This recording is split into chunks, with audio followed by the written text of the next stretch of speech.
Ok, Rabotai, Shalom Aleichem, Be'ezrat Hashem, le cours il va être Le'ilui Nishmat Dora Tamar Bat Madeleine, à la mémoire de Moïse Ben Miriam. Vous avez des noms? Shete Nishmatam Tzroa Bitzroa Chaim Tachat Kisei Hakavod Benuchatam Eden Vechen Yehi Ratzon Venomar Amen. Alors on va commencer le cours. Be'ezrat Hashem, d'ici quelques jours, on arrive Rosh Hashanah. Rosh Hashanah, dans la Torah, on le donne un nom qui s'appelle Yom HaZikaron, le jour des souvenirs. Yom HaZikaron, pourquoi nous on l'appelle Rosh Hashanah? Pourquoi dans la Torah on l'appelle Yom HaZikaron? Qu'est-ce qui va se passer à Rosh Hashanah? Qu'est-ce qui va se passer? Qu'est-ce qui nous attend ces 2 jours de Rosh Hashanah? Alors il faut savoir que Ari Akadosh il dit que le premier jour de Rosh Hashanah on l'appelle Dina Kashya. C'est un jour qui est très très difficile, le premier jour de Rosh Hashanah, personne passe. Comme ça il dit Ari Akadosh, personne passe. Le deuxième jour de Rosh Hashanah, on l'appelle Dina Rafia. Le jugement il est beaucoup plus léger.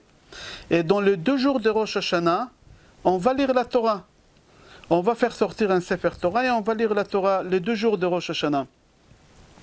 Le premier jour de Rosh Hashanah, on va lire l'histoire de Sarah Imenu, qu'elle était stérile et qu'elle est tombée enceinte et qu'elle a eu un enfant qui s'appelle Yitzhak. Alors on va parler de Sarah qui était stérile et qu'elle a eu un enfant qui s'appelle Yitzhak. Ve'Hashem pakad et Sarah ka'asher amar. La naissance d'Yitzhak, on va lire. Les lendemains, on va faire sortir le Sefer Torah et on va lire la suite. Toujours dans Bereshit chapitre 21 et le lendemain on va lire dans chapitre 22 qu'Akadosh Baruch Hu demande à Abraham Avinu de prendre son fils Yitzhak et de le sacrifier. Je répète, le premier jour dans le Sefer Torah on va lire que Sarah elle est tombée enceinte à un âge très avancé et qu'elle a eu un enfant qui s'appelle Yitzhak. Le deuxième jour, Hachem il demande à Abraham de prendre son fils Yitzhak et de le sacrifier.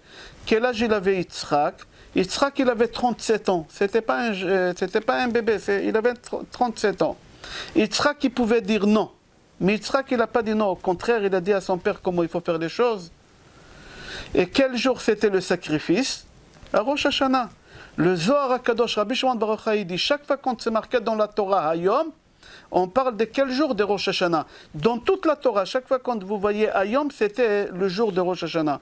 Et dans le sacrifice d'Yitzhak, c'est marqué Hayom. Hayom Zaro Berachamim Tifkod. Hayom, c'est-à-dire quoi? Hayom, c'était Rosh Hashanah. Gemara Megillah, page 31, elle dit que la naissance d'Yitzhak et le sacrifice d'Yitzhak, on doit les lire le premier jour et le deuxième jour. Pourquoi? Parce que toutes les prières de Rosh Hashanah, ils sont basées sur notre père Yitzhak. Zichronot. Comme on dit dans la Tfila, Ve'akedat Yitzhak lezarot iskor hayom berachamim. Comme ça on dit dans la Tfila de Rosh Hashanah. Alors on a expliqué qu'est-ce qu'on va lire dans la Torah. D'accord? Maintenant, on va lire aussi la Haftara. C'est quoi la Haftara? Chaque fois quand on fait sortir un Sefer Torah Shabbat et Yom Tov, après on fait sortir un Navi et on lit une histoire qui correspond à ce qu'on a lu dans la Paracha. Alors qu'est-ce qu'on a lu dans la Paracha? Qu'une femme qui était stérile, elle est tombée enceinte, qui est Sarah, et qu'elle a eu un enfant qui s'appelle Yitzhak. Dans la Haftara, on va lire le premier jour d'une femme stérile, pendant 19 ans et demi, c'est qui? Chana. Et qu'elle a eu un enfant qui s'appelle Shmuel. Alors on va étudier quoi? Que Chana elle était stérile et qu'elle a eu un enfant qui a eu Shmuel, c'est la même chose dans la paracha. On est d'accord jusqu'à là? Le lendemain, le deuxième jour de Rosh Hashanah, on va lire encore la Haftara. Et dans la Haftara, on va lire quoi? Que Rachel Imenu elle était stérile et qu'elle a eu un enfant. Rachel Imenu elle était stérile et elle a eu un enfant. J'ai fait un résumé et on va avancer. Là, je vous donne un peu des bases. Il ne faut pas perdre le fil. Vous allez voir, Be'ezrat Hashem, comment c'est bon après. Comment vous allez comprendre, Be'ezrat Hashem. Je répète, le premier jour de Rosh Hashanah, on lit la Torah. On lit quoi? On lit que Sarah Imenu, elle est tombée enceinte. Et on lit qu'elle a eu un enfant qui s'appelle Yitzhak. Le lendemain, à Rosh Hashanah, on va lire quoi? Qu'Akadosh Baruch Hu demande à Abraham Avinu de sacrifier son fils Yitzhak. Ça, c'est qu'est-ce qu'on va lire les 2 jours de Rosh Hashanah. La Haftara, C'est quoi la Haftara? C'est la lecture qu'on fait après la lecture de la Torah, mais dans un Tanakh, dans un Nach, Nevim, Oktovim. On va lire là-bas qu'il y a une femme qui était stérile, comme dans la paracha, Sarah elle était stérile et qu'elle a eu un enfant. Quel enfant elle a eu? Elle a eu Chana. D'accord? Alors c'est ça, qu'est-ce qu'on va lire le premier jour? Le deuxième jour de Rosh Hashanah, on va lire quoi? On va lire d'une autre femme qui était stérile, qui Rachel. Alors là, on parle des trois femmes à Rosh Hashanah. On parle, la première femme, c'est Sarah, elle était stérile. On parle d'une deuxième femme qui était stérile, Chana, 19 ans et demi. Et on parle le deuxième jour de Rosh Hashanah. De qui on parle? De Rachel. Aben Yakir le Ephraim imiel et Sha'ashoim. Ephraim, c'était le petit-fils de Rachel. Pourquoi on parle de ces trois femmes-là à Rosh Hashanah? Pourquoi on parle de Chana, on parle de Sarah et on parle de Rachel et Menon? D'accord, ils étaient stériles tous les trois. Quel rapport il y a stérilité avec Rosh Hashanah? Quel rapport il y a ces trois femmes avec Rosh Hashanah? Mis à part qu'il ne faut pas oublier que les prières de Rosh Hashanah, la Amida de Moussaf, Chachamim, ils l'ont fait comme la prière de Chana. Tous les matins dans les Sidour, c'est lui qui a l'habitude de lire Vatit Palel Chana Vatomar, Alatzli Badonai, Ramaka. Comment Chana, elle prie à Kadosh Baruch Hu d'avoir un enfant? 19 ans et demi de stérilité, elle n'a pas d'enfant. Combien il a prié? Jusqu'à que son mari, il a cru qu'elle était sous quand elle priait. Combien de fois il a rappelé le nom de Hachem dans cette prière-là, Vatit Palel? 9 fois il a dit Adonai. 9 fois elle a dit. Puisqu'elle a dit 9 fois, alors Chachamim, ils ont instauré la prière de Rosh Hashanah qu'il y a 9 brachot. Il y a 9 brachot. Vous imaginez, toute la prière qu'on fait à Rosh Hashanah, ça dépend d'une femme. Ça dépend de Chana, d'une femme stérile. Il faut comprendre, il y a des secrets ici. Il faut comprendre c'est quoi les secrets qu'on a ici. J'aimerais comprendre aussi quel rapport il y a Shmuel, d'accord. On a dit que Chana, elle était stérile, Rachel, elle était stérile, Sarah, elle était stérile. Entre parenthèses, qu'est-ce que j'ai oublié de vous dire? Que les trois femmes, ils ont tombé enceintes le même jour, à Rosh Hashanah. D'ici, on apprend qu'une femme qui est stérile, à Rosh Hashanah, elle peut tomber enceinte. Et si elle n'est pas tombée enceinte à Rosh Hashanah pour des raisons, avec la prière qu'elle va faire à Rosh Hashanah, elle tombera enceinte. Comme ça a dit à Arizal, que c'est bien de lire 2 fois le livre de Tehillim. Pourquoi 2 fois? Combien de psaumes il y a dans le Tehillim? 150. Combien? 150, bravo. 150 multiplié par 2, parce qu'il faut lire 2 fois, ça fait combien? 300. 300, c'est karet. C'est quoi karet? C'est un mauvais décret qu'Akadosh Baruch Hu il coupe. Si Akadosh Baruch Hu il a donné un mauvais décret sur une femme qu'elle ne peut pas avoir des enfants, à Rosh Hashanah, si elle lit 2 fois le livre de Tehillim, Akadosh Baruch Hu il coupe ce décret-là. Je referme la parenthèse. Alors la question elle est, quel rapport il y a ces 3 femmes avec Rosh Hashanah? Une autre question, Shmuel. Qu'est-ce que Shmuel il vient de faire ici, à Rosh Hashanah? Le fils de Chana, qu'est-ce qu'il vient de faire ici, à Rosh Hashanah? Ok. Gemara Brachot, elle pose la question, elle dit, pourquoi on lit 9 brachot dans la prière de Rosh Hashanah? Pourquoi?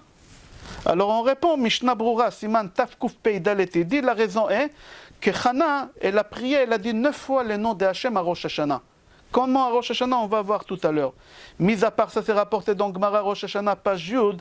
Là-bas, la Gemara dit, il faut que tu saches aussi que Sarah, elle est tombée enceinte à Rosh Hashanah. Sans migvé, c'était Rosh Hashanah.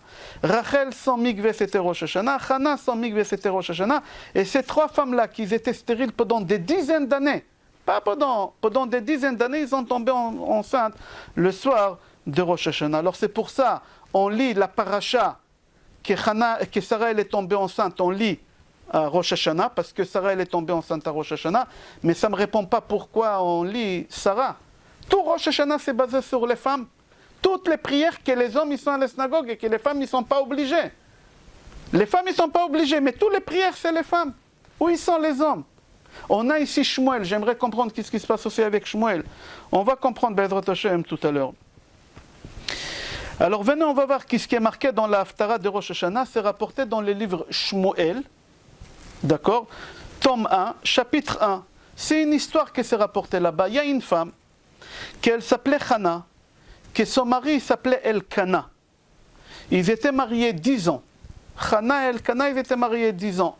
Après 10 ans de mariage, l'homme, normalement, il peut quitter sa femme pour reconstruire sa vie, pour avoir des enfants. Comme il a fait qui? Notre père Abraham. Abraham, comme il a vu que Sarah, elle est stérile, elle ne peut pas avoir des enfants, Sarah elle lui a dit, va prendre une autre femme, ma servante Agar, et tu auras des descendances avec elle. Ici, Hana, elle a dit à son mari Elkana, 10 ans de mariage, je ne suis pas enceinte. Va prendre une deuxième femme. Je suis d'accord que tu prends une deuxième femme. Comme ça, on va lire dans la Haftara de Rosh Hashanah.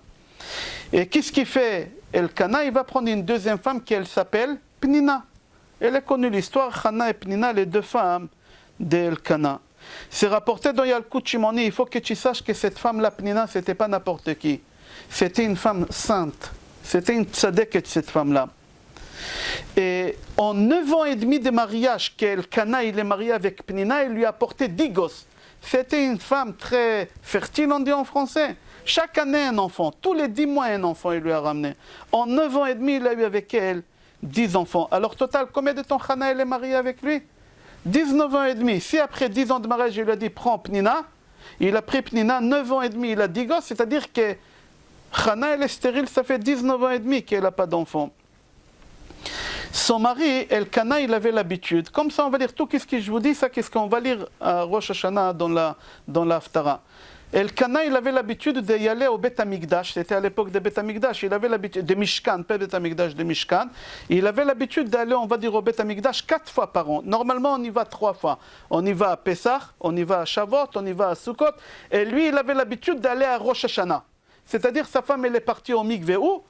À Yerushalayim, elle est partie au Mikveh, c'était Rosh Hashanah. Et chaque fois quand ils étaient au Beth Amikdash, qu'est-ce qu'il faisait Elkana? C'est lui qui partageait les plats. S'il avait un poulet, il fallait le couper en je ne sais pas combien de morceaux. Le plus gros morceau, il donnait à qui? À Hana. Comme ça, on va lire dans la Haftara.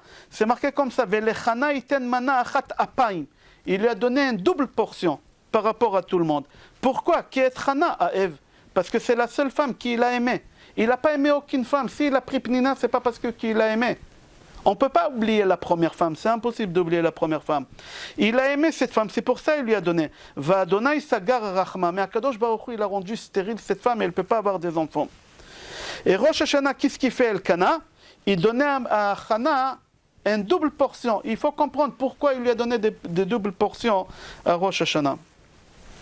Un jour, que Hana, elle se trouve avec son mari au Beth Amikdash. Il y a une voix qui sort, c'est qui? C'est Hachem qui parle, et une voix qui sort, et toutes les femmes ils ont entendu, c'était des côtés des femmes. Toutes les femmes ils ont entendu que cette année il y a un enfant qui viendra au monde qui s'appellera Shmuel, et cet enfant ça va être un homme prophète, ça va être un homme très proche de Hachem, ça va être quelqu'un de pieux. Alors toutes les femmes qui tombaient enceintes, ils appelaient leur enfant Shmuel. Tout le monde ils ont voulu que son fils il s'appelle Shmuel. Et chaque fois, ils ont cru que c'est celui-là, c'est celui-là. Qui tombe enceinte après 19 ans et demi?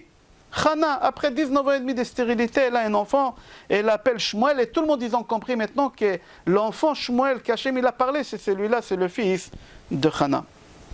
Après, dans la Tfila, on va lire encore Veki astat sarata gam kaas ba'avur hareima. Écoutez bien, on a dit tout à l'heure que Pnina, c'était une femme sainte. Mais Pnina, tout le temps, elle énervait Hana. Elle énervait Hana. Exprès. Elle faisait en sorte que Hana, elle pleure, elle fasse qu'elle pleurait toute la journée. Le matin, vous imaginez dire à une femme qu'elle est stérile, et en plus, pas n'importe quelle femme, c'est la femme de ton mari, c'est-à-dire c'est la femme de son mari. C'est la deuxième femme.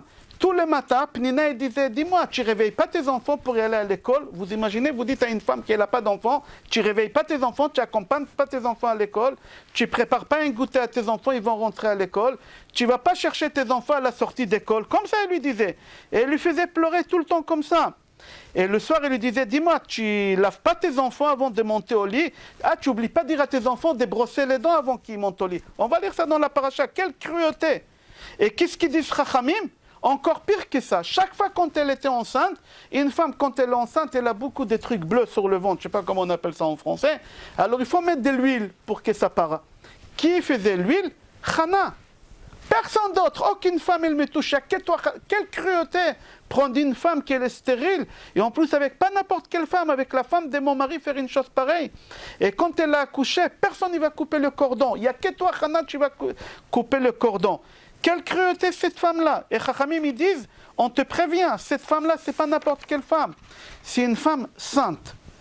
Pnina, elle n'a pas arrêté de causer à Hana de pleurer. De toutes les façons qu'elle pouvait la faire pleurer, elle la faisait pleurer. Comment ça peut être compatible avec ce qu'on a dit tout à l'heure que c'était une tzadika? Alors on répond tout simplement que Pnina, elle savait que l'enfant qui va venir au monde, il est énorme. Et un enfant avec une grande neshama, il ne peut pas venir dans une maison qui ne fait pas couler des larmes. Impossible. Alors il lui a fait pleurer pour quelle raison? Et il lui a fait pleurer pour qu'elle pleure, pour qu'elle prie, que uniquement à travers les larmes, un enfant il viendra ici. Sans les larmes, un enfant il ne viendra pas. Pnina, c'est ça, qu'est-ce qu'elle a fait? Est-ce que d'après vous, c'est bien qu'est-ce qu'elle a fait? Comment tu peux faire du mal à quelqu'un en disant c'est pour son bien? Moi, si je suis un dentiste, il n'y a pas de problème, je t'arrache une dent, je t'ai fait une piqûre, c'est compréhensible, c'est pour ton bien. Mis à part si c'est mon père et ma mère, autant que dentiste, je n'ai pas le droit. Si je suis médecin et je dois faire une piqûre à mon père ou à ma mère, je n'ai pas le droit de le faire, c'est interdit. À part s'il n'y a personne d'autre, etc. Mais on ne va pas rentrer, mais c'est la halakha. Mais ici, que Pnina, elle va attraper la première femme de son mari, et qu'on appelle cette femme qu'elle est sainte, et qu'elle dit à cette femme-là qu'elle est stérile, ça fait 10 ans et demi. Écoute-moi bien, quand j'ai accouché, il n'y a que toi que tu vas couper le cordon. Quand il faudra laver le bébé avec le shampoing de Marseille, il n'y a que toi que tu vas lui lever la tête, personne d'autre. Elle voulait qu'elles sentent les odeurs, elle voulait qu'elles sentent le moment le plus intime qu'une mère est là avec son fils, il n'y a que toi. C'est rapporté dans Gemara Sanhedrin, page 87. Tout ce qu'elle a fait Pnina, comme ça se marquait dans la Gemara, Chachamim iteman, tout ce qu'elle a fait Pnina à Chana, c'était 100% le Shem Shamaim. 100% pour faire du bien. 100% pour faire du bien, comme ça il dit. Le Midrash Al-Kut Shimoni, il dit comme ça. Maintenant, asseyez-vous bien, c'est choquant qu'est-ce qu'il dit, c'est le Midrash Shimoni. Ad akara yalda shiva. Verabat banim umlala. On va lire ça, tout ce que je vous dis, on va lire ça à Rosh Hashanah. Les hommes, ils vont lire ça à Rosh Hashanah. On va parler que des femmes à Rosh Hashanah. On va parler que de Hannah, que de Sarah. Et on va parler que de Rachel et aucune femme à la synagogue. Mais ça sera comme ça. Et on va essayer de comprendre pourquoi. C'est quoi le travail qu'on doit faire avant Rosh Hashanah. Alors on va lire dans la Haftarah de Rosh Hashanah, Ad Akara. La femme qui était stérile, cette femme qui ne pouvait pas avoir des enfants, vous voyez de qui on parle, de Hannah. Yalda Shiva. En fin de compte, combien des enfants elle a eu? Combien c'est Shiva? 7 enfants. Verabat Banim, c'est quoi Rabat? Beaucoup. Banim, celle qui avait beaucoup des enfants, elle était endeuillée. Umlala, c'est quoi Umlala? Endeuillée. Je ne comprends pas. La femme qui n'avait pas d'enfants, Akara Yalda Shiva, elle a eu 7 enfants. Verabat Banim est celle qui a eu beaucoup d'enfants, 10 on a dit tout à l'heure, Umlala, elle est endeuillée. Il faut comprendre ce qu'on va lire dans la prière. Première question que la Gemara pose, mais nous on sait bien que Hannah elle n'avait pas 7 enfants. On sait tous que Hannah elle avait 5, elle avait 3 garçons et 2 filles. Alors pourquoi dans la prière qu'on va lire ici à Rosh Hashanah, on va dire qu'elle avait 7 enfants? Elle n'avait pas 7 enfants, elle n'avait que 5 enfants. Alors écoutez bien, c'est très très dur, qu'est-ce qu'on va dire maintenant? Hannah, elle a eu Shmuel. Shmuel, c'est un enfant. Pnina, elle a eu combien des enfants? 10. Chaque fois quand Hannah, elle a accouché un enfant, le jour qu'elle a accouché, Pnina, elle a enterré 2. Il y en a 2 qui s'est étouffé dans leur lit. C'est-à-dire le mari, le matin, il partait de la clinique, de la maternité directement au cimetière, pour enterrer 2 enfants. Pnina, elle n'a pas fait le lien entre le mal qu'elle a fait à Hannah. Bon, d'accord, c'était le Shem Shamaim, mais qui t'a autorisé de faire du mal à l'autre pour son bien? Qui tu es toi à savoir qu'est-ce qui est bien pour l'autre, qu'est-ce qui n'est pas bien? Jusqu'à quelle limite tu peux faire du mal? Qui l'a enseigné à Hannah, à Pnina, comment il faut se comporter avec Hannah? On ne peut pas faire une chose pareille. Alors chaque fois quand Hannah, elle ramenait un enfant, Pnina, elle l'enterrait. On est d'accord? Combien des enfants elle avait Hannah, on a dit? 5. Alors si Hannah elle a eu le premier enfant, Pnina elle a enterré 2, combien il reste à Pnina? 8. Hannah elle accouche un deuxième enfant. 10 mois après, Hannah elle enterre encore 2. Total il lui reste 6. Et elle n'a pas compris. Hannah elle accouche le troisième enfant, Pnina elle enterre encore les 2, ça fait 6 enfants qu'elle a enterrés, il lui reste encore 4. Hannah elle accouche le quatrième enfant, elle enterre encore 2, Pnina, et là Pnina elle a compris, seulement après qu'elle a enterré 8, elle a compris que c'est à cause de Hannah. Qu'est-ce qu'elle fait? Hannah elle tombe enceinte la 5e fois, et Pnina elle a compris que c'est à cause de Hannah, elle prend les 2 enfants, et elle va voir Hannah, elle dit à Hannah, je te les donne, c'est plus à moi, je te les donne, c'est plus à moi. Maintenant, qu'est-ce qui se passe? Hana, elle accouche le 5e, plus les 2 des Pnina. Combien total des enfants est là?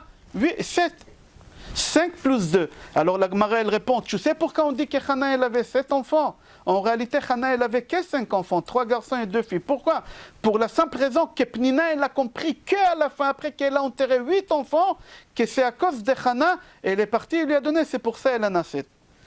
Il faut savoir qu'à Kadosh Baruch Hu, il n'y a pas plus quelqu'un de miséricorde comme Akadosh Baruch Hu. Akadosh Baruch Hu, marbel isloach. On dit ça dans la Hamida 3 fois. Akadosh Baruch Hu, il pardonne, il pardonne, il pardonne. Mais à partir du moment que tu as compris l'erreur que tu as fait, Penina, elle n'a pas compris qu'est-ce qu'elle a fait. Penina, elle a cru qu'elle fait pleurer Hana, la première femme de son mari, parce qu'elle a dit pour avoir un enfant, il faut pleurer. Alors s'il faut pleurer, je la fais pleurer pour qu'elle aurait un enfant. Et la preuve, ça a fonctionné. Elle est tombée enceinte, elle a eu 5 enfants. Comment ça se fait qu'Akadosh Baruch Hu, qu'il est aussi miséricorde, en même temps on croit qu'il est aussi cruel, qu'il tue à une femme 8 enfants. 8 enfants comme ça, ils meurent. Il faut comprendre qu'est-ce qui s'est passé ici. Il faut savoir qu'Akadosh Baruch Hu, il pardonne. Akadosh Baruch Hu, il pardonne sur tous les péchés qu'on fait. Mais pas tous les péchés. Il y a des péchés qu'Akadosh Baruch Hu, il pardonne. C'est les péchés qu'on fait entre nous et lui. Tout ce qui est marqué ici, dans l'étape de la loi à droite, c'est entre l'homme et Hachem. Tous les péchés qu'il y a ici à droite, Akadosh Baruch Hu nous pardonne à Kippour. Tous les péchés qu'il y a ici à gauche, Akadosh Baruch Hu ne pardonne pas. Tant que tu ne vas pas demander pardon à la personne que tu as fait du mal. Si par exemple j'ai fait du mal à Hachem, je n'ai pas mis les tefilines, alors je demande pardon à Hachem, Hachem il pardonne. Tout ce que j'ai fait avec Hachem, Hachem il pardonne. Marbel isloach. Akadosh Baruch Hu, il pardonne vite, il pardonne beaucoup. Un homme, il ne peut pas pardonner beaucoup. Tu fais du mal à quelqu'un, il te dit, bon, je te pardonne. Mais il garde toujours des rancunes dans le cœur. Akadosh Baruch Hu, quand il pardonne, même le tipex avec quoi il a effacé, on ne le voit pas. Il n'y a pas de tipex. Tellement Akadosh Baruch Hu, il est bon, même le tipex qu'il a effacé, il n'y a pas, tout est effacé. Chez un homme, si je te dis, je te pardonne, mais un jour, je vais te les faire sortir. C'est connu, un jour ou l'autre, ça va sortir. Ça va faire surface. Alors, Akadosh Baruch Hu, il te dit, moi, je te pardonne sur tous les péchés. Mais qu'est-ce que tu as fait avec moi? Qu'est-ce que tu as fait avec les autres? Akadosh Baruch Hu ne pardonne pas. Tant que tu ne demandes pas pardon à l'autre. Hana, Pnina, quand elle a compris qu'elle a 8 enfants qui meurent à cause de Hana, qu'est-ce qu'elle fait? Elle va demander pardon à Hana. Et elle lui dit, je te donne les 2 enfants. Qu'est-ce qui se passe? Les enfants, ils ne meurent pas. Les enfants, ils ne meurent pas. Pourquoi? Parce qu'elle a demandé pardon. C'est-à-dire, quand tu fais du mal à l'autre, et tu demandes pardon, c'est pardonner sur le champ. Les 2 enfants, ils ont resté vivants. Il faut comprendre ce qui se passe ici. Venez voir. Agron Mevilna, qui ramène ça, c'est le mari Diskin. Il dit, il faut que tu saches qu'Akadosh Baruch Hu, il n'a pas pardonné à Pnina. Hachem, il n'a pas pardonné à Pnina. Bon, d'accord, quand j'ai fait du mal à quelqu'un, je lui demande pardon, il m'a pardonné. Mais après, il faut que je demande pardon à Hachem, que j'ai fait du mal à l'autre, que je ne t'ai pas écouté. Hachem, il dit qu'il ne faut pas faire du mal à l'autre. Alors, c'est-à-dire, quand j'ai fait du mal à quelqu'un, j'ai fait un double péché. 1, j'ai fait du mal à la personne. 2, j'ai fait du mal à Hachem, parce que Hachem, il m'a dit de ne pas faire du mal. Aime ton prochain comme toi-même. Alors, je dois demander pardon à Hachem, mais Hachem, il ne pardonne pas. Hachem, il ne pardonne pas. À qui? À Pnina. À Pnina, Hachem, il ne pardonne pas. Même que c'était pour les Shem Shamaï, même que c'était pour la bonne cause. Parce que ça n'existe pas faire du mal à quelqu'un pour le bien. Ça n'existe pas, on a dit au début du cours. Ça n'existe pas faire du mal à quelqu'un pour son bien. Il n'y a pas. Et c'est lui. Et regardez qu'est-ce qu'il dit à Gon Mevilna. C'est très très dur qu'est-ce qu'il dit à Gon Mevilna. Il rapporte une preuve de la Torah dans Sefer Shemot, chapitre 22, Pasuk 21, c'est marqué. Il dit à Gon Mevilna, c'est lui qui fait du mal à l'autre et qui ne demande pas pardon. La punition, c'est qu'il mourra dans l'année. Et c'est marqué dans la Torah, elle dit, c'est marqué, Vechara api ve'arakti etchem bacherev, ve'ayu neshechem alamanot, ou bnechem yetomim. Je me mettrai en colère si tu ne demandes pas pardon. Je te tuerai toi. Ta femme, elle va être veuve et tes enfants, ils vont être orphelins. Et il dit à Gon, mais Vilna, de qui Hachem il parle ici? Akadosh Baruch Hu, il parle ici de quelqu'un qui fait du mal à l'autre. De qui? Il dit à Gon, mais Vilna, ramène-moi une preuve. C'est très très dur d'entendre des choses pareilles. Et il dit, j'apprends ça des Pnina. J'apprends ça des Pnina. La preuve que Pnina, elle a perdu 8 enfants, il dit à Gaon Mevilna. Comme ça, il dit, maintenant on va comprendre la Haftara, qu'on va lire le 2e jour. Je répète, le 1er jour de Rosh Hashanah, on va lire dans la paracha que Sarah elle est tombée enceinte et qu'elle a eu un enfant qui s'appelle Yitzhak. Le lendemain, on va lire dans la paracha qu'Akadosh Baruch Hu demande à Abraham de le sacrifier. Quel rapport avec Rosh Hashanah? Parce que c'était à Rosh Hashanah. Dans la Haftara, le 1er jour, on va lire l'histoire que je viens de raconter. que Pnina, elle a fait du mal à Hana, en fin de compte, Pnina, elle a perdu les enfants, et Hana, ça, qu'est-ce qu'on va lire? Le deuxième jour de Rosh Hashanah, on va lire quoi? Le deuxième jour de Rosh Hashanah. Et là, quand on va comprendre une haftara de premier jour et deuxième haftara de femmes, le premier jour, c'est qui? C'est Hana, stérile, 19 ans et demi. Elle a pleuré, quelqu'un lui a fait pleurer, quelqu'un lui a fait du mal. Voilà les conséquences, qu'est-ce qu'il a payé? Il a enterré 8 enfants. Le deuxième jour de Rosh Hashanah, on va apprendre sur qui? On va lire sur qui? On va lire sur Rachel Imeno. Qu'est-ce qu'elle a fait Rachel Imeno du bien? Et qu'est-ce qu'Akadosh Baruch Hu il a récompensé à Rachel Imeno? Et là, on va comprendre c'est quoi le travail de Rosh Hashanah qu'on doit faire. Akadosh Baruch Hu dit à Rachel Imeno, c'est marqué dans Jérémie, chapitre 31, Pasuk 15. Akadosh Baruch Hu console Rachel et il lui dit Min'i kolech mi bechi. ועינייך מדמעה כאש שכר לפעולתך ושבו בנים מארץ אויב. הקדוש ברוך הוא dit à Rachel Imenu, Rachel, arrête de pleurer. Rachel, je te console. Tu auras un salaire pour l'acte que tu as fait. Veyesh sachar, tu vas toucher un salaire. J'oublierai jamais qu'est-ce que tu as fait. Venez, on va voir qu'est-ce qui s'est passé. C'est marqué dans Echa. Echa, c'est qu'est-ce qu'on a lu à Tisha B'Av. Yaakov Avinu, il cherche une femme. Il arrive chez son oncle Lavan, et là-bas il rencontre qui? Il rencontre la femme de sa vie, il rencontre Rachel. La première fois qu'il voit Rachel, il est d'accord de travailler 7 ans pour avoir cette femme-là. Il est d'accord de travailler 7 ans. Il travaille 7 ans. Son beau-père, il s'appelait comment? Lavan. Qu'est-ce qui veut dire le mot Lavan? Blanc. Mais la seule chose blanche qui était chez lui, c'était son prénom. Mais à part ça, il était noir, ce bonhomme. C'était le plus grand voleur, le plus grand menteur. Le jour de mariage de Rachel, écoutez qu'est-ce qui se passe, c'était un vendredi. Le jour de mariage de Rachel, que Rachel elle doit se marier avec Yaakov, qu'est-ce qu'elle voit Rachel? Rachel elle voit qu'il y a la couturière qu'elle vient, avec la robe de mariée pour prendre les tailles qu'il faut, mais qui pas elle? À sa sœur Léa. Attends, je ne comprends pas, Yaakov c'est à moi, Yaakov il a travaillé pour moi. Qu'est-ce que tu es en train de faire papa? Tu es en train de donner mon futur mari à ma sœur? Ça fait 7 ans que j'attends cet homme-là. Et Rachel, elle savait qu'avec cet homme-là, elle aura tout le peuple juif, les 12 tribus. Rouven, Shimon, Lévi, Issachar, Zevulun, Gad, Naphtali, tous, ils vont sortir de moi. Alors elle est en train de réfléchir, elle dit, mais je ne peux pas laisser passer une occasion pareille, avoir un mari comme ça, pour rien au monde. On tue quelqu'un pour garder un mari comme ça. Qu'est-ce qu'elle fait? Elle va voir son futur mari Yaakov, elle dit à son mari Yaakov, tu sais, mon père, il est malhonnête, il est en train de faire ci et ça, il lui raconte. Et Yaakov, il lui dit, il n'y a pas de problème. Je vais te donner des codes. Ce soir, quand on va être sous la choupa, je vais te donner des codes. Je vais te poser 3 questions et voilà les réponses. Si tu réponds, c'est toi. Si tu ne réponds pas, c'est pas toi, c'est Léa. J'attrape Léa et je la renvoie. Et je te fais rentrer toi sous la choupa. C'est quoi? En marocain, ça s'appelle henna. Le henné en français. C'est quoi chana? Chana, chala, nida et adlakat nerot. Il a appris comment on prélève la chala, comment on prélève la chala à partir d'un kilo 666. Il a expliqué parce que Chava il a tué Adam Arishon. Toute l'histoire que vous connaissez, ça aussi s'est passé le jour de Rosh Hashanah. On aura le temps, on va expliquer. Deuxième chose, tous les halachot des mikveh. Et troisième chose, il lui a appris adlakat nerot. Combien de bougies il faut allumer, pourquoi on allume 2 bougies, etc.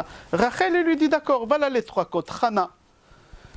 Elle rentre dans sa chambre et elle réfléchit, elle dit, comment je peux accepter une chose pareille, que Yaakov il va attraper ma soeur, il va la renvoyer de la maison. Je ne peux pas admettre une chose pareille, faire du mal à quelqu'un. On ne peut pas accepter qu'on fait du mal à quelqu'un.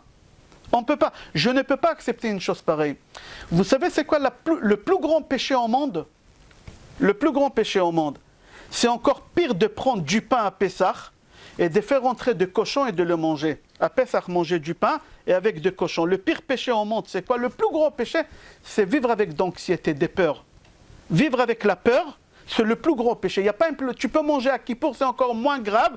Tu peux manger du pain avec des cochons, c'est encore moins grave. C'est lui qui vit avec des peurs, avec d'anxiété. Mon mari va revenir, ma femme elle va partir, mon employé me vole, mon fils... Tu vis avec des peurs, d'anxiété, c'est le plus grand péché qu'il y a au monde. La plus grande punition au monde, c'est quoi? C'est pas être à l'hôpital pendant 10 ans branché avec des machines. C'est pas ça. La plus grande punition au monde, c'est la honte. C'est marqué dans la Gemara. Mutav adam she'atil atzmo lekifshan ha'esh ve'al yalbin penei chavero. L'homme, il préfère qu'on renverse sur lui de l'essence et qu'on le brûle vivant, mais qu'on ne lui fait pas honte. La honte, personne n'y peut. C'est la plus grande punition qu'il y a. Alors Rachel, elle s'est dit, comment je peux accepter une chose pareille que mon mari, qui est Yaakov, il va prendre ma soeur et il le fera. Il va la renvoyer. Qu'est-ce qu'elle fait, Rachel? Elle dit, j'accepte pas. Même si tout le peuple juif, il doit sortir de moi, je lui donne. Vous imaginez qu'est-ce qu'elle a donné à sa soeur? Elle lui a donné la possibilité d'avoir les 12 tribus. Elle va voir Léa, elle dit à Léa, écoute-moi bien Léa. Je vais t'apprendre. Elle lui a même pas dit pourquoi. Regardez la sainteté de cette femme. Elle lui a pas dit, je vais te dire des secrets et mon mari. Elle lui a même pas dit ça. Elle a attrapé, elle lui a dit quoi? Elle lui a dit, je vais t'apprendre des lois. Je vais t'apprendre 3 lois. Et il lui dit, c'est quoi les 3 lois? Il lui dit, c'est 3 lois qu'une femme, elle doit apprendre avant le mariage. Chala, Nidad, la Katnerot.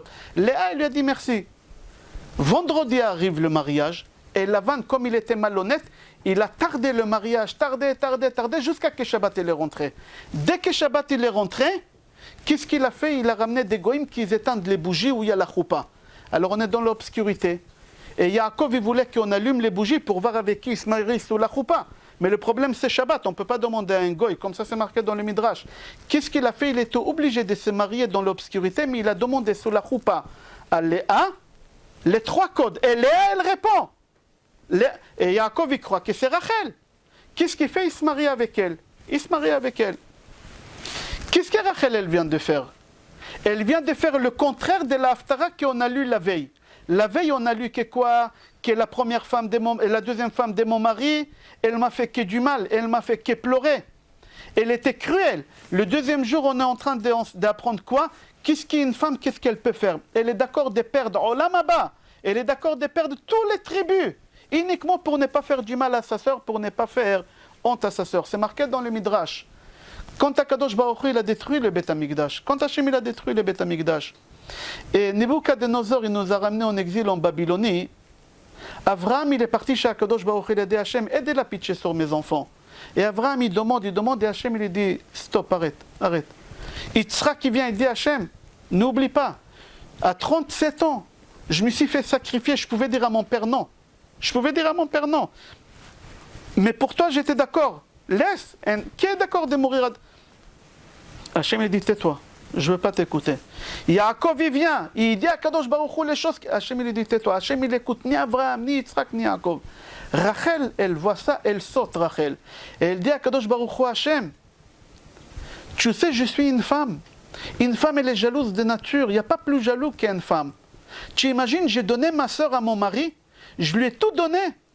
Je l'ai tout donné à mon mari. Je devais avoir tous les enfants de moi qui devaient sortir, tous les tribus. En fin de compte, j'ai eu que 2. J'ai eu Yosef et Binyamin. Tu sais qu'est-ce que j'ai fait pour ma soeur pour ne pas lui faire honte? Akadosh Baruch Hu, il a dit à Rachel, à toi j'écoute ma fille. Quelqu'un qui fait le bien avec l'autre, il n'y a pas quelque chose qu'Akadosh Baruch Hu, ça peut le convaincre plus qu'autre chose. Plus que de mourir, de se sacrifier, plus qu'Yitzhak à 37 ans, plus qu'un père à 100 et quelques années, prendre son fils et l'égorger comme un animal. Ça n'a rien fait à Kadosh Baruch Hu. Qu'est-ce qui a fait à Kadosh Baruch Hu? Quelque chose qu'une femme, elle a su faire du bien à sa sœur. Elle a su comment faire en sorte que sa sœur, elle ne souffre pas, que sa sœur, elle n'a pas honte. À Kadosh Baruch Hu, il a dit à Rachel, mais non, toi, j'écoute, toi, ne t'inquiète pas. Toi, je vais te donner, je vais ramener tes enfants en Eretz Israël. Comme ça, à Kadosh Baruch Hu. Qu'est-ce qui s'est passé à Rosh Hashanah? Aujourd'hui, on est le 26 Elul. Akadosh Baruch Hu, il a créé le monde le 25 Elul. C'était hier, 25 Elul, c'était dimanche. Aujourd'hui, 26, c'était lundi. Demain, c'était le mardi. Rosh Hashanah, vendredi matin, c'était le jour qu'Akadosh Baruch Hu, il a créé Adam. La première heure, Hachem, il a eu l'idée de créer Adam à Rosh Hashanah. Je vous raconte ce qui s'est passé à Rosh Hashanah. Et tout ce qui s'est passé à Rosh Hashanah, nous, on le fait ici. À Rosh Hashanah, on dit dans la Tfila, Zikaron le Yom Harishon Babereshit. On est en train de faire deux choses. Qu'est-ce que tu as fait? Le premier jour, la première heure, le matin, à Kadosh Baruch Hu, il a eu l'idée de créer Adam. La deuxième heure, à Kadosh Baruch Hu, il a demandé au Malachim. La troisième heure, à Kadosh Baruch Hu, il a prélevé de chaque animal, parce que Hachem, il a créé les animaux jeudi.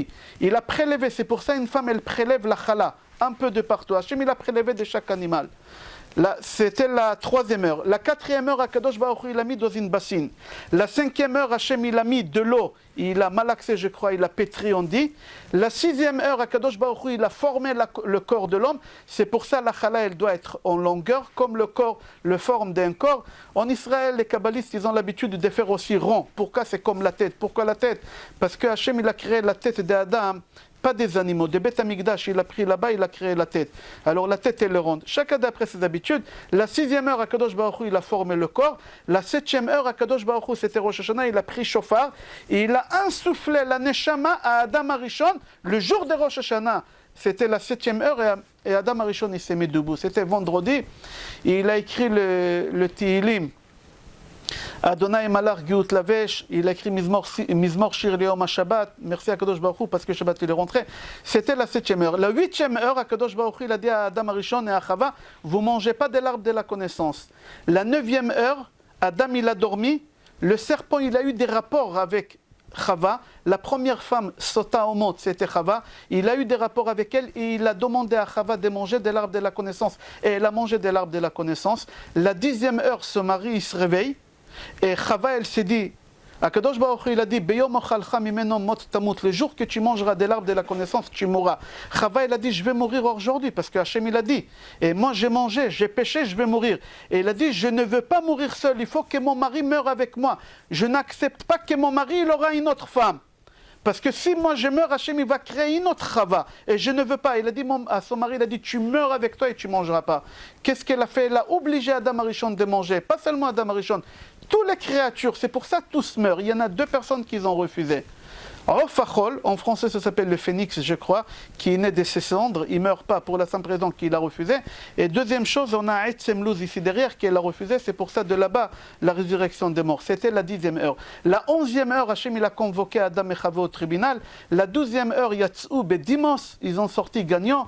Et Akadosh Baruch Hu, il a dit à Adam Arishon, aujourd'hui c'est Rosh Hashanah, tes enfants ils vont passer chez moi à Rosh Hashanah. Je vais les juger tes enfants à Rosh Hashanah.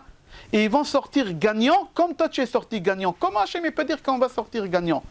Tout ça, ça dépend de quoi? C'est marqué dans les Midrashim 2 choses. 2 choses. La pensée. Si tu penses des choses qui sont positives, alors tu attires vers toi les choses comme des aimants. Alors tu auras que des choses positives. Si à Rosh Hashanah tu penses que des bonnes choses, tu auras que des bonnes choses. Il dit le Zohar HaKadosh, Rav Nachman mi Breslev, le Baal HaTanya, Rav...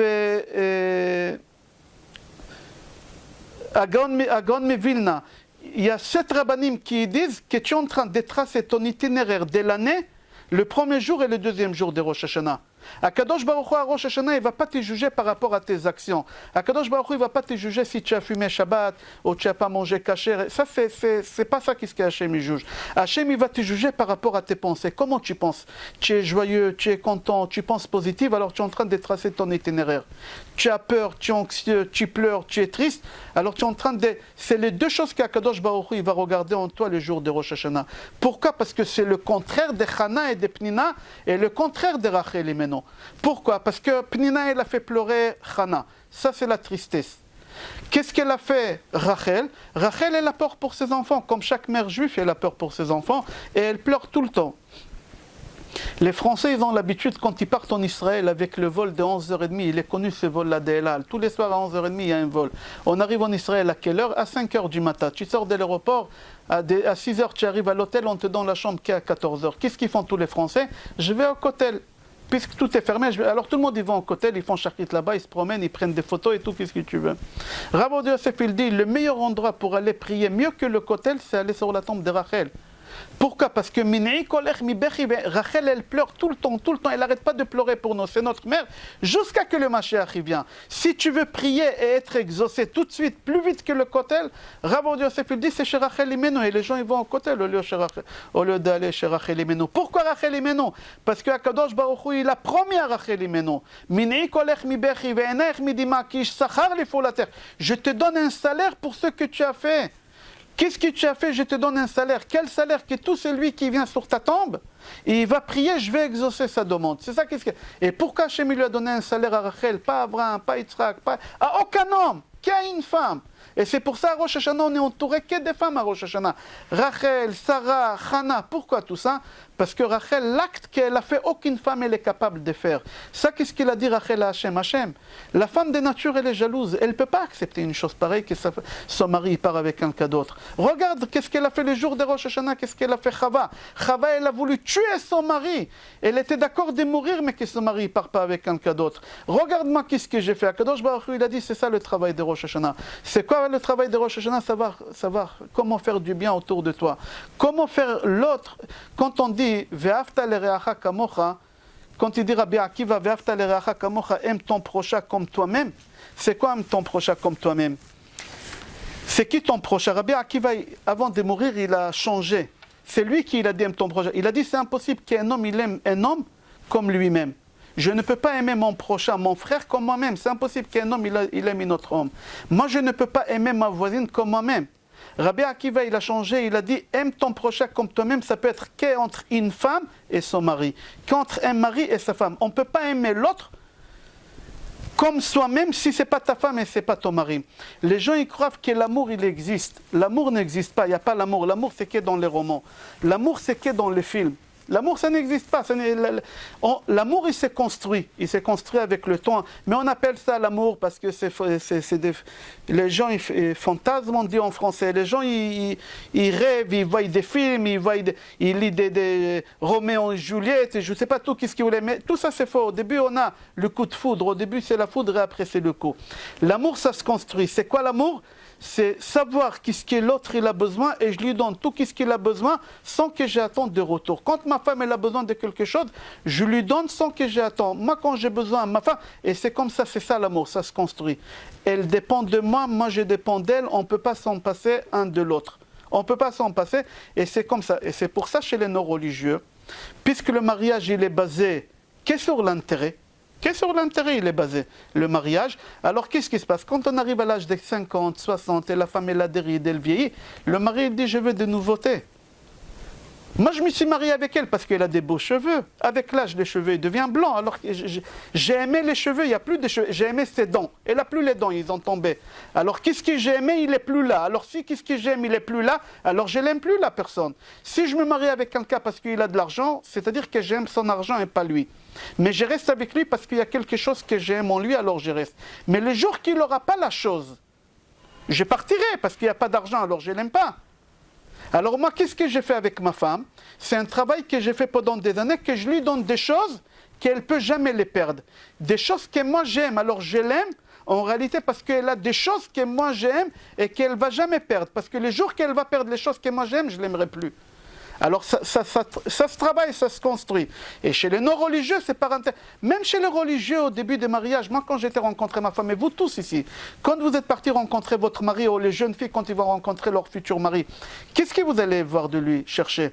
Qu'est-ce que vous allez lui donner ou qu'est-ce qu'il va vous donner? Moi, si j'allais rencontrer ma femme pour savoir qu'est-ce que je peux lui donner, je serais allé dans un hôpital des handicapés, je leur ai dit, vous n'avez pas ici une femme handicapée, je me marie avec elle, comme ça je lui lave le dos, comme ça je la... J'ai pas fait ça. J'étais chercher une femme pour savoir qu'est-ce qu'elle va me donner. Elle est venue me voir pour savoir qu'est-ce que moi je peux lui donner. C'est-à-dire, dès le départ, tout est basé sur les intérêts. Tout est basé sur l'égoïsme. Parce que si je n'aurais pas trouvé en elle quelque chose qu'elle peut me donner, je ne me serais pas marié avec elle. Alors pourquoi je me suis... C'est-à-dire tout est basé, et non, c'est l'amour, c'est le fantasme, et on vit comme ça. Et on arrive à un certain âge, mais Rachel, c'était pas comme ça, Rachel. La haftara de la paracha qu'on va lire le premier jour, la haftara qu'on va lire le deuxième jour, c'est pas du tout la même chose. Il y a du travail que chacun doit faire avant Rosh Hashanah pour comprendre qu'est-ce qu'Hachem il attend de nous. J'ai fait un résumé, et on va avancer, on va tourner la page, on va plus parler de Rachel, de Hannah. Mais on parle que des femmes pendant Rosh Hashanah. Pourquoi? Parce que de la femme, on peut apprendre beaucoup de choses. Comment on peut donner, et comment on peut recevoir. Pour recevoir, tu dois savoir comment donner. D'accord? Si tu ne donnes pas, tu ne reçois pas. C'est tout à fait normal et logique et naturel chez tout le monde. C'est comme ça. Hannah, elle a donné à Kadosh, et Rachel, elle a donné à Kadosh Baruch Hu, il lui a donné. Et à Kadosh Baruch Hu, il n'arrête pas de lui donner jusqu'à aujourd'hui. Jusqu'à que le Mashiach il sera là, je vais t'écouter tout ce que tu demandes. Jusqu'à que tous les béné Israël, ils vont y aller en Eretz Israël. Mais par contre, chez Pnina, c'est pas la même chose. Pnina, parce qu'elle a causé de tort, elle a fait du mal à sa sœur, elle lui a fait pleurer. Akadosh Baruch Hu lui a fait tuer 8 enfants, même que c'était pour la bonne cause. La Gemara Sanhedrin, Chachamim, ils disent, nous on témoigne que Pnina c'était une tzadeket, et elle a fait ça pour la bonne cause. Hachem, il leur dit, taisez-vous, taisez-vous. Personne ne peut savoir. Est-ce qu'on a le droit de faire du mal pour son bien à l'autre? Personne ne peut savoir. Et elle n'avait pas le droit de faire qu'est-ce qu'elle a fait, je ne lui pardonne pas. On va avancer à Botaï. C'est une histoire que je vais vous raconter. Elle va vous faire rire. On va changer un peu. Elle va vous faire rire. C'est une histoire qui est rapportée dans la Gemara. C'est pas la même chose. J'ai essayé d'améliorer cette histoire pour réveiller les gens qui sont dehors ici. Je donne les références, celui qui veut regarder après, il peut regarder, les Gemarot, ils sont traduits en français aujourd'hui. Gemara Brachot, page Yutret Amud Bet, page 18. Ve'atania, la Gemara, elle te dit, viens écoute, une histoire, Maaseh Bechassid Echad, une histoire avec un homme qui était pieux. Chassid, c'est quelqu'un de pieux. Shenatan Dinar La'ani, qui il a donné une pièce d'argent à un pauvre. Be'erev Rosh Hashanah. La veille de Rosh Hashanah, il a donné la tzedaka à un pauvre. Bishne Batsoret, c'était une année de sécheresse. Viknitato ishto. La femme, elle s'est énervée. Ve'alach velan bebet akvarot. Il est parti dormir au cimetière. Et en dormant dans le cimetière, il a dormi entre deux tombes. Deux femmes, une côte à côte, il a dormi entre les deux. Je vais développer, là je lis la Gemara, mais après on va développer. Il a dormi entre les deux tombes, et il y a une femme dit une tombe à 2h du matin, c'était le soir de Rosh Hashanah.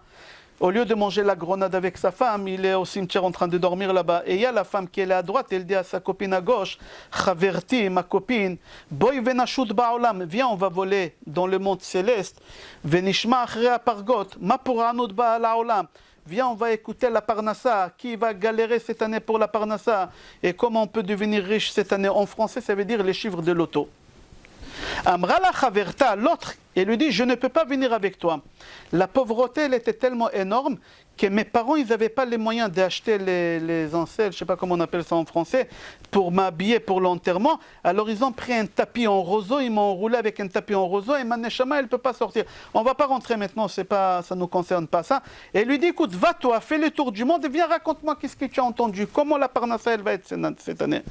Elle est partie, elle est revenue. Et elle lui dit, tu sais, j'ai fait le tour et j'ai entendu Hachem qui il a dit, c'est lui qui va planter des graines la première partie de l'année, Barad Yored Vemalkeoto. Il y a la déluge qui elle vient et toute la Parnassa. C'est une façon de parler, c'est-à-dire c'est lui qui l'a investi, c'est lui qui travaille, tout ce qui va, tout va partir. Lui, il a entendu ça, et lui a dit, mais c'est lui qui va investir à telle date et à telle date, il va devenir riche. Lui, il a entendu ça, il était excité, il n'arrivait pas à dormir à 3h du matin, à 4h du matin, il attend le matin pour aller à la synagogue, il ne peut pas rentrer chez lui. Sa femme, il lui a fermé la porte. Il va à la synagogue. Venez, on va développer cette histoire, j'ai lu la Gemara. Ici, la Gemara dit que là-bas, c'était cette histoire à l'époque des chasseresses. Et quand on dit à l'époque c'était la chasseresse, c'est pas comme aujourd'hui. C'est vraiment, c'est la famine totale. C'est vraiment, il n'y a rien à manger, il n'y a rien à boire. Une pauvreté énorme. Et en plein pauvreté énorme, 2 heures avant Rosh Hashanah, ce bonhomme-là pieux, il est assis au salon et on toque à la porte. Il va ouvrir la porte et il y a devant lui qui est un pauvre. 2 heures avant Rosh Hashanah. Et le pauvre, il dit, s'il vous plaît, vous n'avez pas quelque chose à manger, j'ai faim. Et le pieux, il lui dit, je suis désolé. Pour la soirée de Rosh Hashanah, j'ai exactement ce qu'il faut pour ma femme et moi. Il y a une date, on va la couper en deux. On a 2 graines de grenades. Une graine pour elle, une graine pour moi. J'ai rien de plus. Je peux rien te donner, je suis désolé. Le pauvre, il lui dit, donne-moi de l'argent. Donne-moi de l'argent, je vais aller au chouk chercher s'il y a quelque chose. Et il lui a dit, j'ai pas d'argent. J'ai pas d'argent.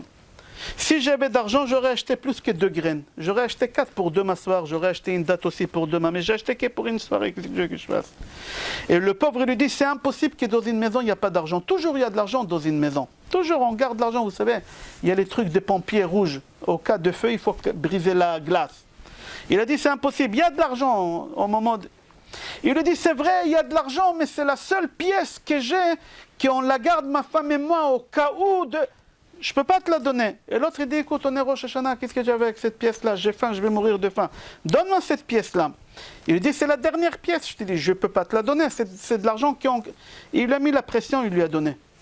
Le bonhomme, il ferme la porte, ces pieux-là, ils ferment la porte. Et madame, elle ouvre la porte de la cuisine. Sa femme, elle n'était pas facile. Cette femme-là, elle ouvre la porte de la cuisine. Et lui, il s'est dit dans sa tête, maintenant je comprends c'est quoi être pauvre. Kedalim ou krashim aino. Dafaknu de la terre, slichot, on dit tous les matins, dalim, des pauvres, rachim, rash. Dafaknu de la terre, Hachem, je viens vers toi vraiment pauvre. Il a dit maintenant je suis vraiment pauvre. Même une pièce j'ai chez moi. Et la femme, elle ouvre la porte, il lui dit, David, qui est venu? C'était qui là? Il lui dit, ne t'inquiète pas, c'était pas un fleuriste, c'était pas des fleurs. Il lui dit, mais quelqu'un, il est venu, c'est qui? Il lui dit, c'était un pauvre, il est venu demander à manger. Qu'est-ce que tu lui as donné? Il dit, j'ai rien donné, il n'y a rien à manger, il y a pour nous juste. Mais quand même, ça a pris un quart d'heure pour lui dire, il n'y a rien, il s'est passé quelque chose. Alors il lui dit, la dernière pièce, je lui donnais. La troisième guerre mondiale, elle s'est explosée là-bas. Et lui a fait là-bas, lui quand il a vu ça, et c'est marqué à Halakha, Mishnah Brura c'est marqué, on n'a pas le droit de se mettre en colère à Rosh Hashanah, c'est lui qui se met en colère à Rosh Hashanah, toute l'année elle va être gâchée, chas v'shalom. Lui il a dit, le seul endroit où je peux me calmer c'est au cimetière, là-bas c'est silencieux, personne ne va m'énerver. Il a pris le talit, et il a pris avec lui le talit, le sidour, il a pris avec lui le chauffard, il est parti au cimetière. Il s'est allongé là-bas avec le talit entre les deux tombes. Rav Matityahu Salomon, c'était le surveillant spirituel de la yeshiva de Lakewood aux États-Unis. Et il dit, écoute bien, quand ce bonhomme-là il est parti s'allonger au cimetière entre les deux tombes, il a entendu les deux esprits parler. Et une, elle dit à l'autre, aujourd'hui c'est Rosh Hashanah, aujourd'hui Akadosh Baruch Hu il va décider pour la Parnassa. Viens, on va monter, on va voir ce qui se passe là-bas. L'autre, il a dit, je ne peux pas monter. Je viens, je te raconte. Et là, il lui raconte le chiffre de l'auto, comme on a dit. Le bonhomme, le matin, qu'est-ce qu'il fait? Dès que le soleil sort, il va à la synagogue. Il va à la synagogue.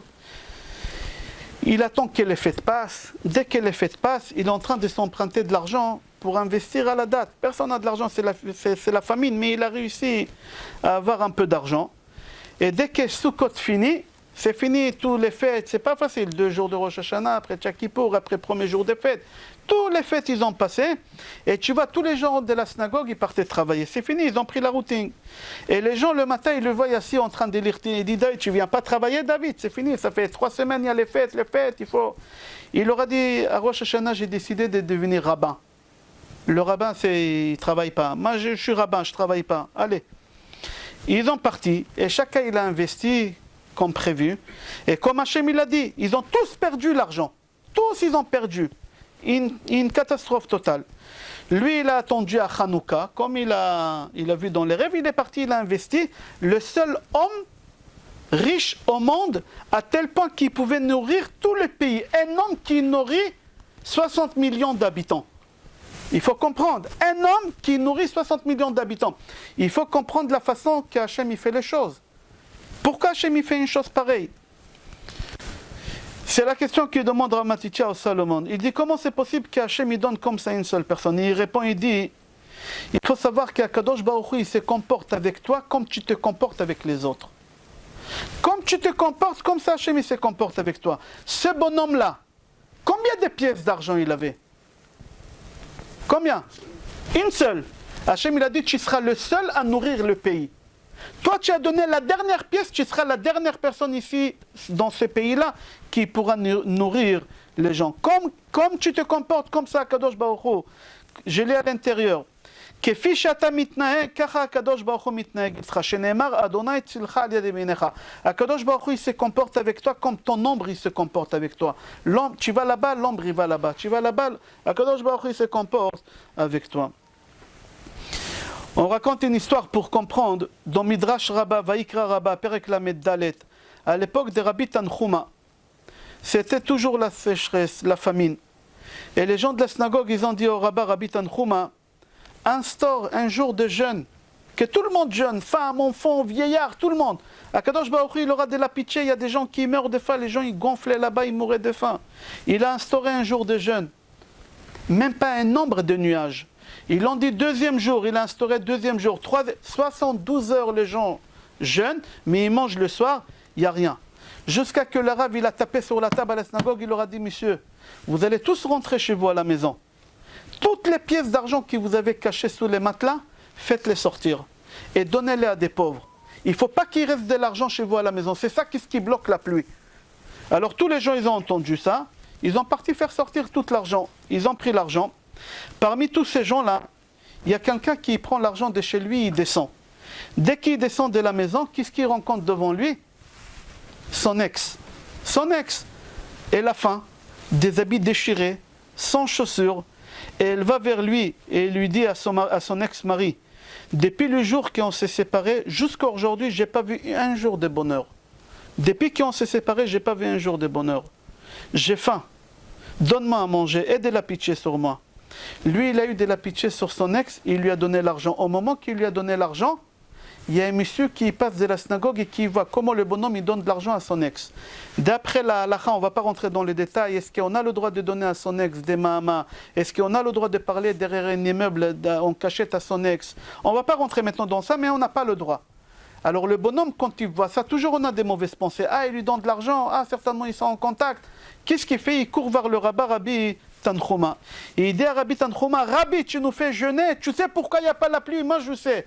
Regarde celui-là, il va voir sa femme en cachette, va voir qu'est-ce qu'ils font ces deux-là. Et en plus il lui donne de l'argent, c'est à cause de lui. Rabbi Tanchuma, il lui a dit, appelle-le, dis-lui qu'il vient me voir. Le bonhomme, il arrive chez Rabbi Tanchuma, et Rabbi Tanchuma, il lui dit, mon fils, tu vois pas qu'est-ce qu'on est en train de souffrir? Et toi, tu vas rencontrer ton ex-femme, et tu fais des choses qu'on n'a pas le droit de faire avec elle, tu lui donnes de l'argent. Tu sais qu'on n'a pas le droit de faire ces choses-là. Pourquoi tu fais ça? Le bonhomme, quand il entend ça, il regarde le Rav dans ses yeux. Il lui dit, monsieur le Rav, écoutez bien, qu'est-ce que j'ai à vous dire? Sachez que cette femme-là, c'était ma femme. J'ai eu 5 enfants avec cette femme-là. Un jour, elle est tombée amoureuse de mon voisin. Elle m'a renvoyé de la maison, cette femme. Elle a fait rentrer une autre homme, mon voisin, elle a fait rentrer à la maison. J'ai pas vu mes enfants pendant des années. J'ai pas vu mes enfants. J'ai vécu comme un SDF jusqu'à que je me suis refait, je me suis reconstruit à nouveau. C'était très très dur. Psychologiquement, j'ai été détruit. Physiquement, j'ai été détruit. Financièrement, j'ai été détruit. Elle m'a tout pris. Elle m'a renvoyé de la maison comme un malpropre. Et j'étais un mari extraordinaire. J'ai souffert des famines, j'ai souffert de froid, j'ai tout souffert de ma vie. Quand elle est venue me voir, c'est la première fois que je la vois, cette femme-là. Quand elle m'a raconté, j'avais envie de lui dire, c'est bien fait pour toi. Hachem, il paye à chacun comme il se comporte. Toi, tu t'es comporté avec moi comme un animal, Hachem, il se comporte avec toi comme un animal. Mais j'ai fait un travail sur moi. Je me suis contrôlé et je lui donnais l'argent pour qu'elle aura quoi à manger, sans réfléchir, sans rien du tout. Le Rav, quand il a entendu cette histoire, il s'est levé, il s'est mis sur ses pieds. Il a levé les yeux vers Hachem, il a dit, Hachem, Hachem, regarde un être humain. Un être humain qui doit être cruel avec cette femme-là, qui, halachiquement, il ne doit rien du tout à cette femme-là. Mais quand même, il a eu de la pitié sur cette femme-là. Quand même, il a eu de la pitié sur elle, parce qu'on est les enfants d'Abraham, Yitzhak et Yaakov, on a de la pitié. Hachem, tu ne peux pas nous laisser comme ça, on est tes enfants, tu es obligé d'avoir de la pitié sur nous. Et Akadosh Baruch Hu, il se comporte avec nous comme nous on se comporte avec notre entourage. Et comme lui, il s'est comporté avec son ex, au lieu d'être cruel avec elle, il s'est comporté avec elle avec des... Il a été miséricorde avec elle. Akadosh Baruch Hu, tout de suite, il a ouvert le ciel et il a fait... Et il y a une voix céleste que tout le monde, ils ont entendu, qu'Hachem, il a dit, je me comporte avec vous comme vous vous comportez avec votre entourage. On voit encore un Gemara Baba Metia, page 85. Là-bas, la Gemara, elle raconte. Un jour, Rabbi c'est Rabbi Yehuda Anassi. Rabbi Yehuda Anassi, il a marché dans la rue.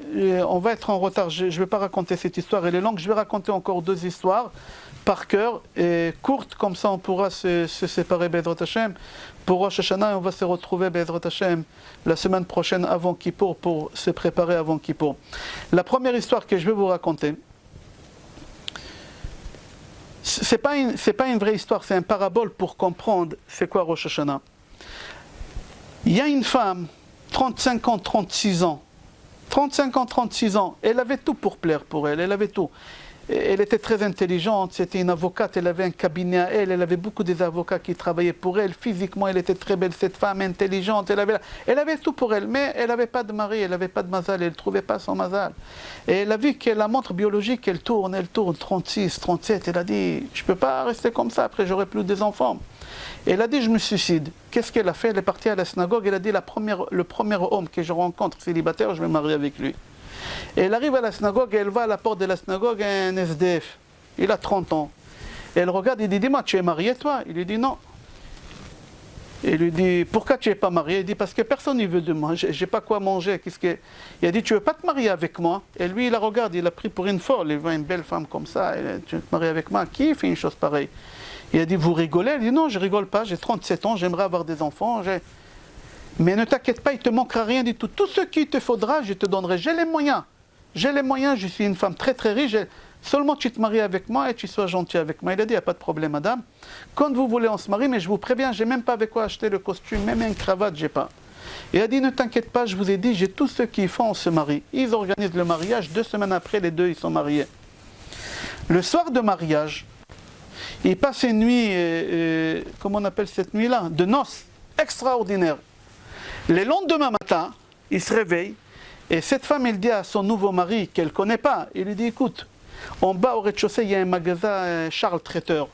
Ils vendent des croissants, descends en bas acheter des croissants, pas au chocolat. On va passer une matinée bien aussi, comme ça, le premier. Elle dit, oui chérie, il n'y a pas de problème, je descends, j'achète tout ce que tu veux, mais je t'avais dit, j'ai pas d'argent. Elle dit, mais il n'y a pas de problème. Là-bas, dans les tiroirs, tu ouvres, il y a une carte bleue, elle n'est pas bleue, elle est black, la noire. Tu peux descendre, tu la prends, tu achètes qu'est-ce qu'il faut. Il lui dit, merci, il descend, il prend. Mais il ne revient pas, le bonhomme. Il a disparu avec la carte bleue.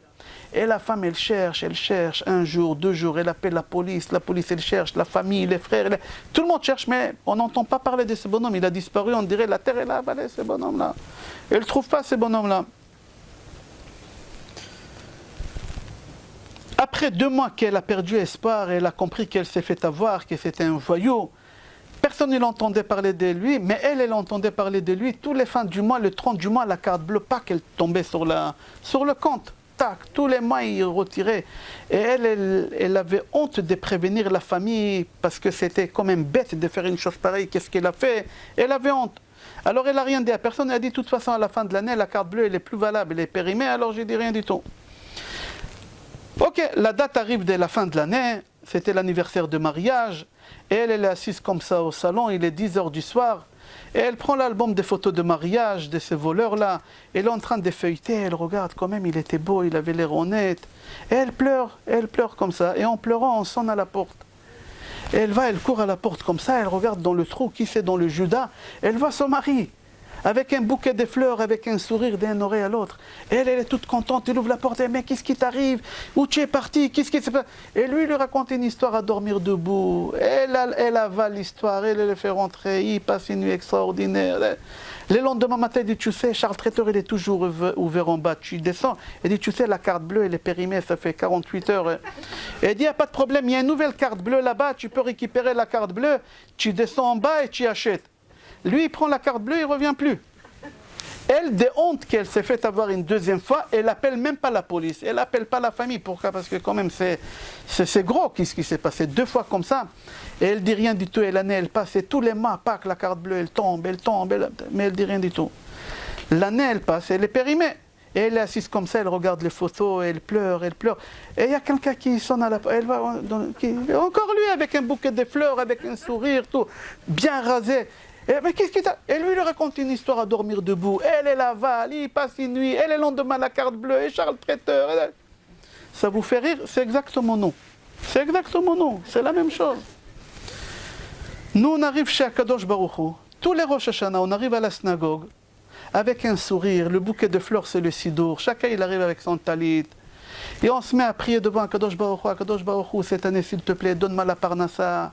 Tu sais, la carte bleue que tu m'as donnée l'année dernière, elle était limitée, le plafond à 3 000 € par mois. C'est pas possible, j'ai besoin de plus. Et Akadosh Baruch Hu, tu dis, mon fils, il n'y a pas de problème. Je vais te donner une autre carte bleue. Je vais te donner la parnassa. Je vais te donner le mari. Je vais te donner la femme. Je vais te donner les enfants. Je vais te donner la santé. Tout, mon fils, il n'y a pas de problème. Prends la carte bleue. Et nous, on prend la carte bleue et on ne revient plus. On ne revient plus. Toute l'année, personne ne vient à la synagogue. Les synagogues, ils sont remplis à Rosh Hashanah. Et après Rosh Hashanah, c'est fini, on ne voit plus personne. Vous savez, il y a des synagogues aux États-Unis qui, à la sortie des fêtes, à la sortie des Kippour, juste avant la sonnerie des chauffards, le rabbin il tape et il dit, monsieur, l'année prochaine Kippour, c'est à 20h. Parce qu'il sait que toute l'année, ils ne vont pas venir. Alors il leur dit l'année prochaine. Alors eux, ils programment sur leur ordinateur pour qu'ils n'oublient pas qu'à telle date, à 20h, il y a la prière des Kippour ou des Rosh Hashanah. Nous, on fait exactement la même chose. L'histoire, elle nous a fait rire, mais ça peut faire rire, mais c'est la réalité, cette histoire. Que quoi? Que nous, on croit que nous on vient chez Akadosh Baruch Hu, et Akadosh Baruch Hu il est miséricorde, Akadosh Baruch Hu il pardonne, et il nous donne, et il nous donne. Et Akadosh Baruch Hu il n'a pas de limite, Akadosh Baruch Hu il nous donne, Akadosh Baruch Hu il nous donne. Mais il ne faut pas oublier, Rabotai, qu'est-ce qu'on a dit? Qu'Akadosh Baruch Hu il se comporte avec nous exactement comme nous on se comporte avec notre entourage. Exactement la même chose. Alors, Be'ezrat Hashem, Rosh Hashanah, il arrive, Rabotai, 2 jours de Rosh Hashanah. Comment on doit se préparer à Rosh Hashanah avec les 2 cours qu'on vient de faire, les 2 sujets? Je voulais faire un 3e sujet, mais ça fait quand même 1 heure qu'on fait, je ne veux pas vous tarder. Essayez 2 choses. Pensée positive et les pensées. Et en hébreu, ça se dit « oseh pe'ulot », ça fait des actions. Parce que nous, on vit dans un monde qui s'appelle kabbalistiquement « olam ha'asiya ». On vit dans un monde qui s'appelle le monde de l'action. Et comment l'action elle est faite? Ce n'est pas avec nos gestes. L'action elle est faite avec... Les actions elles se font avec nos pensées. C'est-à-dire, si dans ma vie j'ai un itinéraire, c'est par rapport à mes pensées. Si mes pensées ils étaient positives, mon itinéraire il va être positif. Si mes pensées ils étaient négatives, alors mes itinéraires ils vont être négatifs. C'est comme ça qu'Akadosh Baruch Hu il a fait, c'est comme ça que les rabbanim disent. Par rapport à tes pensées, comme ça ta vie elle va être. C'est pour ça qu'on a l'obligation de penser tout le temps des choses qui sont positives. À partir du moment que tu penses des choses qui sont négatives, le mal. Ah, j'arrive à un âge avancé, j'arrive pas à trouver un shidur, j'arrive pas à trouver mon mazal, j'arrive pas à trouver la parnassa, j'ai des problèmes avec mon mari, des problèmes avec ma femme, etc. C'est-à-dire tu penses négatif, tout le temps négatif, alors le négatif il reste chez toi. Il trouve la nourriture chez toi. Où il y a la nourriture, j'y reste. Alors il reste chez toi. Tu veux les faire partir, pense positive. À partir du moment que tu penses positive, Akadosh Baruch Hu il fait en sorte qu'avec tes pensées, les choses ils vont être positives. Alors la première chose qu'on doit faire, on doit travailler sur notre pensée à nous. Qu'est quoi? C'est pour ça s'appelle Rosh Hashanah. C'est quoi Rosh? La tête. La fête, elle s'appelle, j'ai dit au début du cours, comment on appelle cette fête-là? Dans les Kiddush, on dit, même vous mesdames, quand vous allez allumer les bougies, vous allez dire, l'adlik ner shel Shabbat veyom hazikaron. C'est quoi zikaron? La mémoire. Pourquoi la fête elle s'appelle tête et mémoire? Parce que tout ce qu'Akadosh Baruch Hu va décider à Hashanah, Rosh Hashanah, tout ce qu'Akadosh Baruch Hu va décider sur toi cette année, c'est par rapport à ta mémoire, c'est-à-dire à ta pensée et à ta tête. Si tu penses positive, l'année elle va être positive. Si tu penses négative, ça va être négatif, Chas v'Shalom. Et c'est pour ça qu'on doit prendre des aliments, la pomme au miel, la grenade, toutes ces choses-là. Pourquoi? Vous croyez parce que vous allez manger la pomme au miel, alors l'année elle va être mielleuse? C'est faux et archi faux. Si c'était vrai, moi j'aurais mangé avec tous les diabètes qu'on a aujourd'hui, j'aurais mangé du miel depuis Hanouka. Si c'est la grenade qu'elle va faire en sorte que j'aurai une année de bonheur, j'aurais mangé des grenades toute l'année, pas seulement le soir de Rosh Hashanah. C'est pas ça qui va nous faire. Tout d'abord, il faut détrompez-vous. C'est pas marqué nulle part qu'il faut manger. Dans la Gemara Horayot, page Yud Bet Amud Aleph, là-bas la Gemara dit Amar Abaye, puisque Rosh Hashanah, toute l'année, elle va fonctionner par rapport à tes pensées de Rosh Hashanah. Alors regarde, il faut prendre la pomme au miel en photo. Comme ça, c'est marqué, je vous montre la Gemara tout de suite. Horayot, page Yudbet, c'est marqué, regarde dans une photo la pomme. Regarde, c'est pas marqué manger. Nous, on va acheter la pomme, on va acheter la grenade, c'est pas marqué qu'il faut acheter, c'est pas marqué qu'il faut manger. Alors chacun d'après ses coutumes. On mange la date pour que la date en hébreu, Tammar, la fin de l'amertume. Alors je mange la date. On mange... Il y a des gens qui mangent ananas. Pourquoi ananas? Parce qu'ananas, il y a 2 noms. Nun, c'est nes. Nissen, nissim, des miracles. Ananas, ça coûte cher en Israël. C'est un fruit exotique. Alors, il y a quelqu'un qui cherchait ananas, un copain, ananas. Je dis, pourquoi tu cherches ananas autant? Il me dit, il y a 2 nounim. Je dis, achète une banane. Banane en hébreu, il y a 2 noms. Et en plus, ça coûte moins cher. Et en plus, banane en français, bonne année. Si c'est que pour des signes, il faut que vous sachiez, mesdames. C'est pas parce qu'on va manger la pomme, c'est pas parce qu'on va manger la grenade, c'est ça qui va nous faire une bonne année.